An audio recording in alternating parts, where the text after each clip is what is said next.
Every 4 years, the whole country stops. And that's not just a figure of speech. It really stops. Offices empty out, schools send the kids home early, your boss messages the company group chat asking everyone to gather and watch the game together. Flags appear in windows you've never once seen open. The neighbor who's never said a single word to you knocks on your door to ask if you caught the match. And there you are, your phone buzzing with goal alerts, your feed flooded with people painted head to toe in the team's colors. Mildly annoyed, maybe with a coffee in your hand, maybe with a book in your lap, and completely, honestly, without a shred of guilt, indifferent. Someone has probably looked at you the way they'd look at you if you said you didn't like pizza or the beach. Like your lack of interest in the World Cup is a symptom of something that needs to be investigated. As if the country you happen to be born in came with a mandatory subscription to football fever. So here's what psychology actually has to say about it. Because maybe the person who owes everyone an explanation isn't you. Think about it for a second. Billions of people feel like they personally won or lost something while sitting on a couch, having kicked nothing at all, often in a country hours and hours away from where the game was even played. That has a name, and it's been studied for decades. Back in 1976, a psychologist named Robert Cialdini ran a series of experiments at American universities. He was trying to understand a strange pattern. On the Monday after a win, the campus hallways filled up with students wearing the team's jersey. After a loss, those same jerseys vanished into the back of the closet. Nobody had played. Nobody had trained. Some of them hadn't even watched. But the win became a personal trophy, and the loss became a shame to hide. Cialdini called it BIRGing, basking in reflected glory, warming yourself in someone else's light. What he was documenting wasn't love of the sport. It was the ego using the results of total strangers as fuel to feel a little better, or a little worse, about itself. Notice how the language flips all on its own. When the team wins, it's, "we won." When it loses, the kind of loss nobody wants to bring up, suddenly it's, "they played badly." The "we" disappears the second the disaster hits. The ego is clever like that. And it happens because what the sport is really offering, underneath everything, isn't entertainment. It's belonging. It's identity. It's the feeling of being part of something bigger than yourself. Now here's where you come in. The person who watched the game and felt exactly nothing. It's not that you're cold. It's not that you're somehow incapable of being moved. It's that the instinct for belonging the World Cup is trying to switch on in you has already been switched on. Somewhere else. Think of it this way.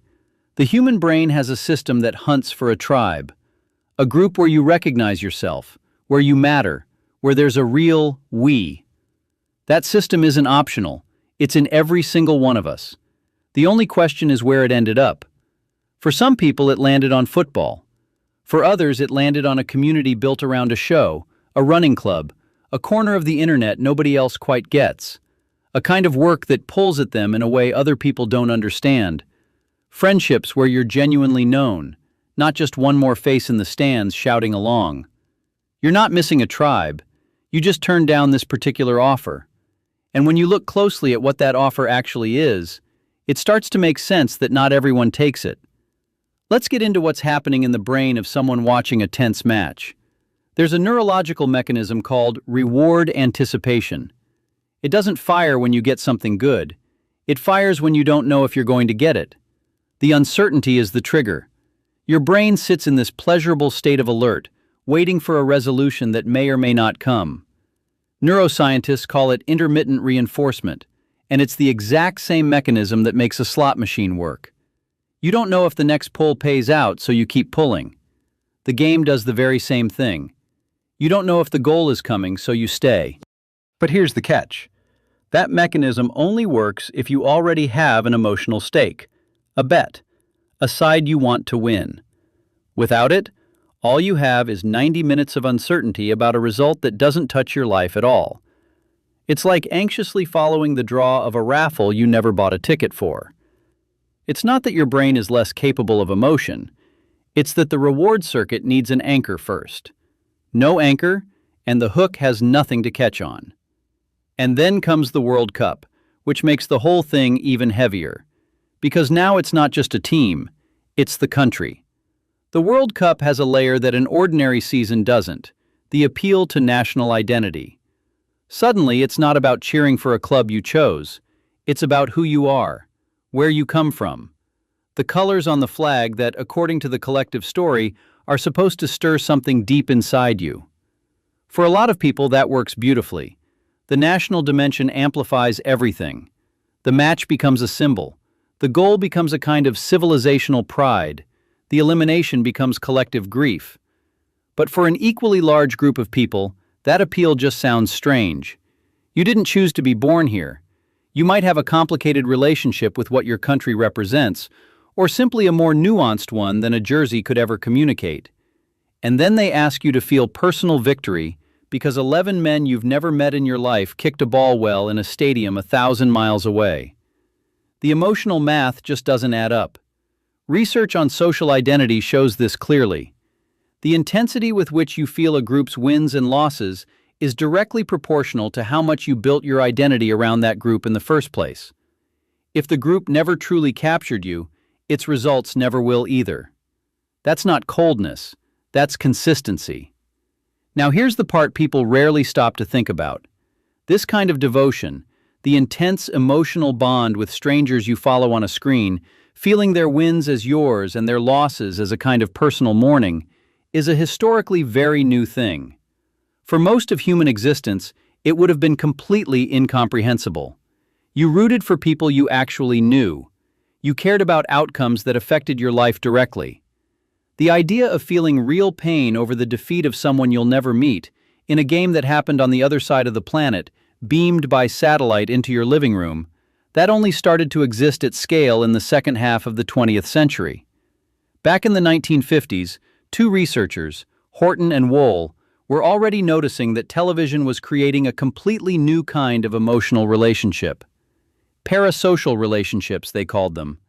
One-sided bonds with people who don't know you exist. Something with no real precedent in history. So when someone tells you that not caring about the World Cup is going against human nature, that claim has a pretty big problem. This particular way of caring about strangers on a screen isn't even 100 years old. The person on the couch, indifferent to the score, watching something else or just quietly living their life while the country plays, might actually be closer to the human system's default setting. It's not a provocation, it's just a strange thing to sit with. And to be fair to every side, the research is clear that highly identified fans get real benefits: more stable self-esteem, less loneliness, a sense of shared meaning that genuinely works for a lot of people as a real social anchor. It's not an illusion, it's a legitimate psychological need being met. The distinction worth making isn't between fan and non-fan. It's between an identity that truly represents you and an identity you're only performing because the social cost of refusing it feels too high. The fan who really trembles when the country reaches the semi-final, who wakes up the next day with the result still echoing in their chest, that fan is getting something real out of the experience. The person next to them faking the same tremble because they don't want to explain why they didn't care, that person is just tired. Apathy is indifference to everything. This is something else entirely. Not caring about the World Cup isn't a hole where a feeling should be. It's a sign that your attachment system already has an address, and that address is somewhere else. If you know where that other place is, if you have a thing, a person, a world where you genuinely light up, that's not the absence of something. That's exactly what being a fan was always trying to be. Your brain isn't broken. It just already got found, somewhere else. If this kind of breakdown makes sense to you, there's a lot more on the channel. Subscribe and hit the